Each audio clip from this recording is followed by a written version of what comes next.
Chapter begins. We are inside the castle of Pangaea, at the holy land of merry joys. The guards have been defeated. In the next panel, we can see that Sabo was easily defeating them. Then he meets Bonnie, who tells him that they both are searching for the same thing. They steal the keys to the slaves' collars. In a short conversation, Bonnie tells Sabo that she knows she can trust him and she will let the revolutionaries save Kuma.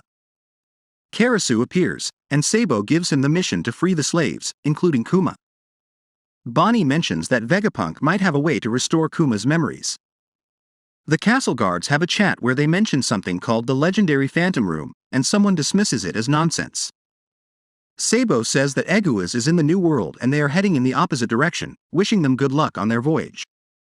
Bonnie responds, "Find my father for me." Changing the panel, King Cobra, ruler of Arabasta, is in front of the Gorosei. He tells them that the world government was founded 800 years ago when 20 different monarchs came together. Their families all moved to merry joys to live as one clan referred to as the Celestial Dragons. They are the ones responsible for the creation of the world and have ruled over it since then. Internally, the 20 were considered equal, and to prevent any dictator from rising among them, they installed the empty throne. Each of them placed a weapon around the throne to symbolize their vow to never try to sit upon it. At the same time, new royal families were chosen to rule nations, and references to previous dynasties were removed from their respective home countries, except Arabasta. Queen Lily of House Nefertari was the monarch at that time, and her name was immortalized as one of the founding 20, but she didn't become a celestial dragon. This means that there are actually 19 weapons on the empty throne, not 20. The Gorosei doesn't understand where King Cobra is going with this, and he reveals that Queen Lily never made it home to Arabasta, and her younger brother had to take over the country. He asks if they have any records of what happened to her, and they respond that they know nothing about her motives or her journey because it is lost. King Cobra then asks, in that case, what is the meaning of D?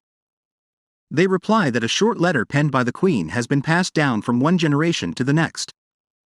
We switch to another scene where Shirahoshi is being attacked and chained by Kuma under the orders of Saint Charlos, a despicable celestial dragon whom Luffy punched before. He says he will use her as a horse to ride around the city every day, and if she doesn't listen, she will suffer. Shirahoshi's older brother arrives, and a confrontation begins. Kuma releases an explosive wave from his mouth, but they manage to escape unharmed.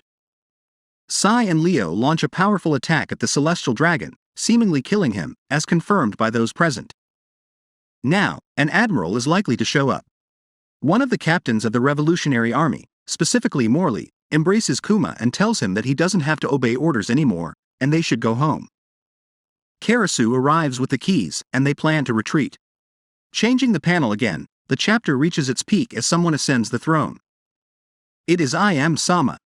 King Cobra looks terrified as I Am Sama sits on the throne and simply says, "Lily."